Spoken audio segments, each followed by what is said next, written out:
Hi everybody, welcome to Live with Children. It's day one at the ELRIG UK Drug Discovery 22 here in the Excel, London. I'm delighted to be joined by Adam Prosho and Michael Davies from CBRE, and they're going to talk about why they're here and give me a quick overview of the business as well. So first of all, Adam, Michael, it's lovely to see you both. How are you? Very well, thank you. Brilliant. Now, Adam, before we start talking about CBRE and why you're here, where it's now just gone 11 o'clock, first day.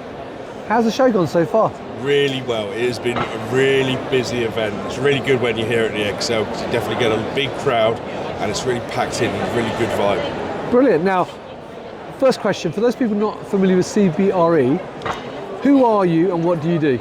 I like to say we're probably one of the biggest companies you've never heard of. So we originally at our core a real estate company, but the part we're in is the facilities management side. So, and as part of that group, we're a specialist part called Integrated Laboratory Solutions, which supports our life sciences clients with their laboratory assets and lab space.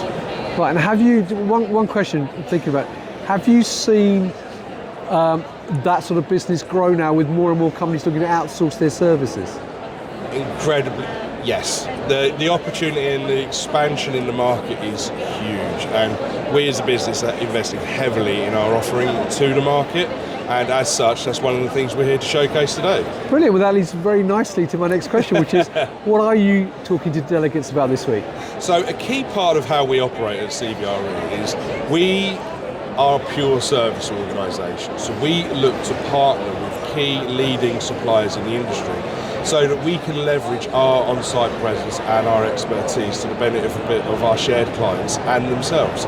So today we're showcasing the results of one of those collaborations with the device you see on the stand there, the TCAN, and I think what would be good now is if Michael was to don the HoloLens headset and he could show the fruits of our labour. Fantastic, Michael. Talk me through what you're doing then. So this is the Microsoft HoloLens. This is our Microsoft HoloLens 2, and what we've created is a guide that's in mixed reality as a tool for troubleshooting problems with the equipment. So whilst Mike's getting that set up and running, this is to complement training that our engineers would have received from, in this instance, TCAN. So our engineers carry out that initial response to the systems when they happen. Right. And the intent is that our technicians and engineers are able to troubleshoot issues when they see them and resolve them in the moment. Should they encounter issues they can't, or is it one they're not familiar with, we developed this tool in collaboration with TCAN, and the idea is it essentially talks them through key things to check which they may not have checked, or down possible pathways which should lead them to a resolution. Should they not be able to resolve the issue, then they're able to either do a Teams call to an SME at TCAN where they can talk through the system issues themselves, as you can see Mike demonstrating here. He's going into the calls. And from there, it works like any other Teams call, that it'll essentially be like any other Teams meeting. And the good thing about utilising this technology is, from the SME's perspective, they can annotate what the wearer can see on the screen, they can share files, and really leverage as much resources as possible to get the resolution in the moment. Now, should that not resolve it, should the issue encounter then require a visit by the OEM, then we are able to escalate within this tool an email that could send off which will detail what steps have been undertaken by our technician, and also capture images and short videos so that when the OEM receives this information, they then are fully armed with what triage steps have been carried out, what works, what didn't work, and a good sense of understanding of what parts or what expertise they need to bring to site to resolve the issue in the moment. So the intention of how we engage with our supplier partners is to really reduce that elapsed time to repair to an absolute minimum. Fantastic. Plus it looks pretty cool.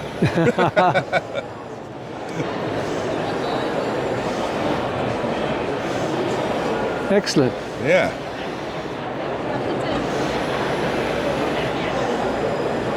So as you can see there, what mics go through is a number of different steps. This one is around how to do a LiHAR tip adapter replacement.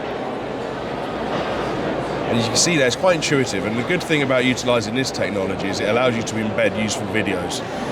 Oh yeah, I can see that. So the video's there to show them how to do it as well. And because it's holograms, you can put them anywhere you like. So Mike's got them in front of the instrument, but if he wanted to, he could turn around and make that screen ginormous.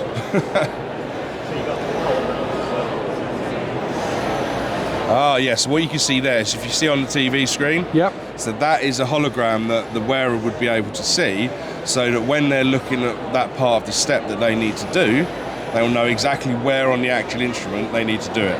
Now the tricky thing is, because this instrument's in a random move test, it's moving around. Obviously, normally if you were carrying out a repair, the instrument was Sure, it'd be held still. Sure. And so you set these up for every piece of equipment? Well, so we're on the start of our journey. So a key part of this is engaging and working closely with suppliers to develop the content together, because the key thing is that what we want to do, and in the interest of the suppliers, in us, but also our clients, is that the information contained within is accurate and contemporaneous. So this is why we always seek to engage and collaborate with suppliers in the market, so that our client receives the best service possible. Brilliant. So Michael, I'd say that's a great overview. Thank you for doing that. I know you've got a lot more steps to show, but I think we'd be here for quite a long time to do that. So, Exactly. But I think that's great, and that I think illustrates perfectly what you wanted to show. So obviously people are here at the Excel this week, today and tomorrow. They can come to stand B15 to find you guys. What other events are you at the moment? So if anyone's in Amsterdam at the moment and attending the Lab of the Future conference, we have people there, and they'll be more than welcome to discuss with you and tell you more about what we can do. Brilliant. And the other question I was going to ask is, have you got any talks or presentations this week here at the Excel? So tomorrow I am talking on the Drug Discovery World Tech Theatre at 1:30 about the automated lab and the human. So if you're around, please come along. Brilliant. Well, there you go. So people, if you're here this week at the Excel at Drug Discovery 22, come to the CBRE team. Check out the virtual demo as well. Mixed reality. Mixed reality, Mixed. my apologies. With Adam and Michael and the rest of the team. Obviously, check out the presentation tomorrow. And if you can't make it, you can see the rest of the team over in Amsterdam as well this week. And if you can't do that, I'm sure there's lots of other events that you guys are at. And I'll put the website address above the video so you can check that out as well. So, gentlemen, it's lovely to see you both. Best of luck for the rest of the show. Thank you. It's been a great start, I know, and hopefully it continues for the rest of the show. And viewers, I hope you found that interesting. Check them out, as I said, at the booth, on their website, at other shows. And until next time, as always, stay well and stay safe. Bye-bye. Take care.